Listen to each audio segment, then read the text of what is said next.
Welcome to the Columbus Museum of Art. Let's take a look at this painting. What do you see? Now I'm going to take one thing away from this picture. Can you guess what I took away?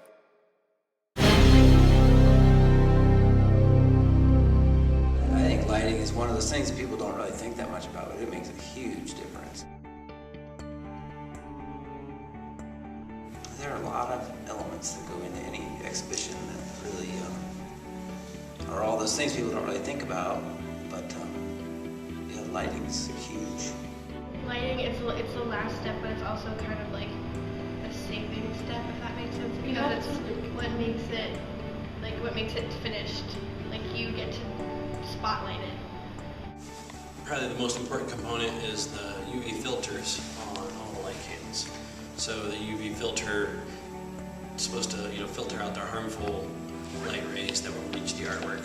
The only thing you can protect the artwork is just having a lower light level. That's what we used to do when we would screen things back. So if you meter it and there's just too much light, like there's a lot of light on this wall right now, but so just screening that back and having less light get to it will protect the piece. If you have a painting or a piece that's, has to be a certain low foot candle, like 5 or 7, that's a work on paper, and then you have an oil painting right next to it, which we currently do have in some of the galleries, and it will look really funny. So you kind of want to balance that out.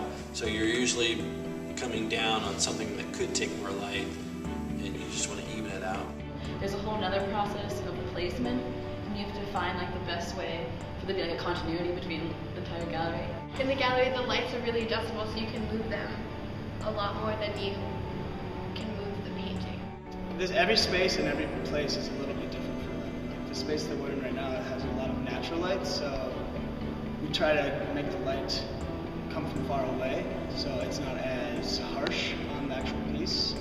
And each piece is a little bit different for how you're going to light it angle-wise. If pieces are really close, you kind of want to do it straightforward. If pieces are just solo on a wall or just isolated on a wall, you kind of want to do angles. So it changes each piece, but it's definitely a huge, important part of each work. If you start to notice everything looks really low, or that, why is that one so close to the corner, or something feels uncomfortable, then we're not doing what we should do, which is to make it so you're just noticing the artwork. We want people to come in and not notice any issues about the light. If we're doing our job right, you're just noticing what you should be noticing and not going, what's going on with these lights?